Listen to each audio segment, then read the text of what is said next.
All right, welcome to the Unit 4 review video where we're going to go over exactly what you need to know for your test. Let's start with the Marshall Court. The court case that we need to remember is Marbury versus Madison, and the most important piece of that case is the power that is taken on by the Supreme Court of judicial review. The ability for the Supreme Court to review laws based on the Constitution and determine if they are constitutional or not. Also, during the Marshall Court, under Chief Justice John Marshall, you are going to see an increase in the power of the federal government. Each time Marshall is presented with a case to look at the powers of the federal government, he uses the Supreme Court to expand those powers. And one of the most notable cases was Gibbons versus Ogden, McCulloch versus Maryland. Both of these cases found that the federal court or the federal government had more powers, more extensive powers than we had seen before. And the way that the federal government gets these powers is through the use of the Supremacy Clause. The Supremacy Clause states that the federal government, the Constitution, is superior to any state law or state decision. So, Marshall, the Federalist, all about the federal government gaining more power, the federal government being superior to the states. You're going to see a little bit about Washington's presidency on your test. First, we need to remember that the Whiskey Rebellion that happens during Washington's presidency illustrated the strength of the national government. When Washington sends the troops to put down the rebellion, and that quickly happens because of the federal government's intervention, we see that strength of the new government, the success of the Constitution. During Washington's presidency, the biggest piece that we need to remember is his stance on foreign policy, which was neutrality. Remain neutral, stay neutral at all costs. The reason that we do that is because we were young. We did not have a nation that had a strong economy or that had a strong military, so we needed to remain neutral until that could happen.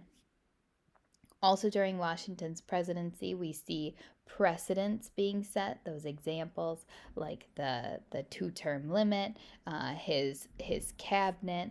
The cabinet is also an example of the unwritten Constitution. These are things that Washington did that weren't really told to him to do, but they were found to be useful in the presidency, and other presidents thereafter are going to use those ideas.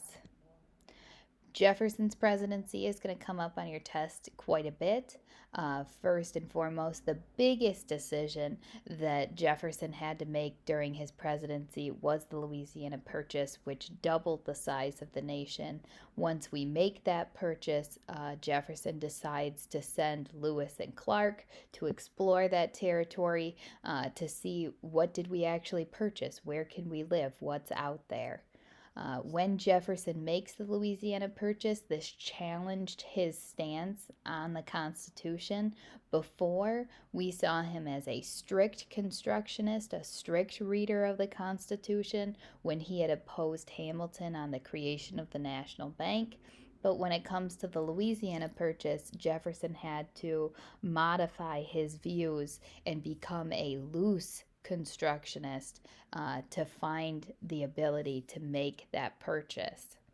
Now, the biggest piece of the Louisiana territory that we wanted to have control over was the port of New Orleans, because that would increase trade for the United States, taking us down to the Gulf of Mexico and having a different trade route that was very important, the biggest piece of the purchase. During Jefferson's presidency, his foreign policy decision that kind of marks his time in office is the embargo. Remember, under the embargo, our ships are not going anywhere.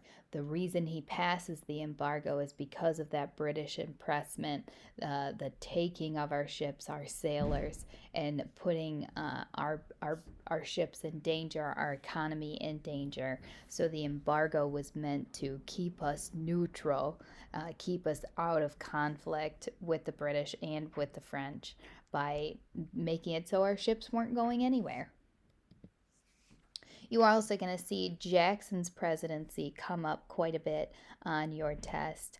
The first piece that you'll see of his presidency is the spoils system, that system of giving the reward to people that had helped him get elected, rewarding people with government positions, choosing some people that weren't really qualified for those positions, the spoils system, rewarding people with government positions.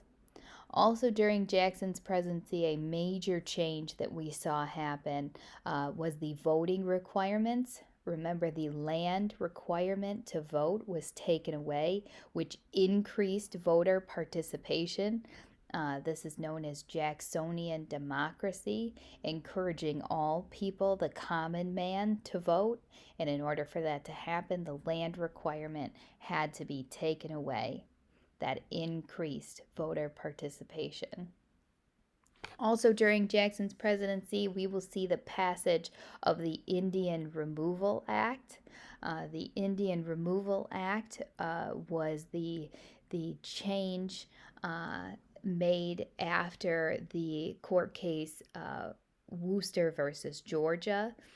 Remember, Jackson forcibly removed the Native Americans from their territory onto lands west of the Mississippi. So we're forcibly removing Native Americans from their territory out west. We wanted the southern farmers wanted that rich land that the Native Americans had previously lived on, so we pushed them west of the Mississippi with the Indian Removal Act, the forcible removal of Native Americans. The Industrial Revolution is going to come up a little bit on your test here and there. The reason for the industrial advancements in the United States is the abundance of natural resources. Think all the way back to why did Great Britain establish the colonies? Mercantilism. They wanted those natural resources, those raw materials from the United States. And that's not going to change. That will help us a great deal when it comes time to see the Industrial Revolution kick off.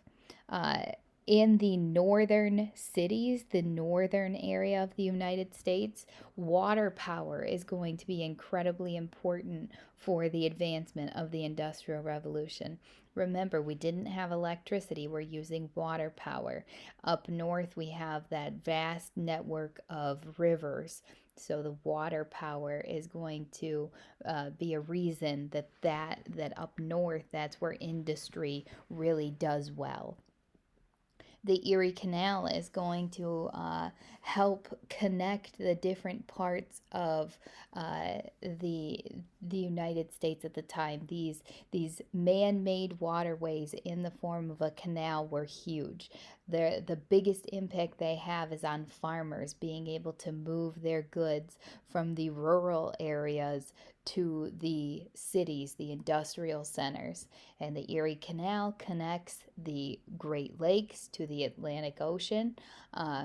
Remember that this is the big one because it's in New York State. New York State Regents likes to ask about the Erie Canal, encouraging farmers, encouraging production, the movement of goods from rural to industrial centers. Now, the big piece that encourages industry in the United States is the protective tariff. Remember, tariffs are the tax on imported goods. A protective tariff encourages manufacturing in the United States because the imported good, the foreign good, is more expensive, so people will resort to buying the American-made, cheaper good that was here. So protective tariffs encourage American manufacturing.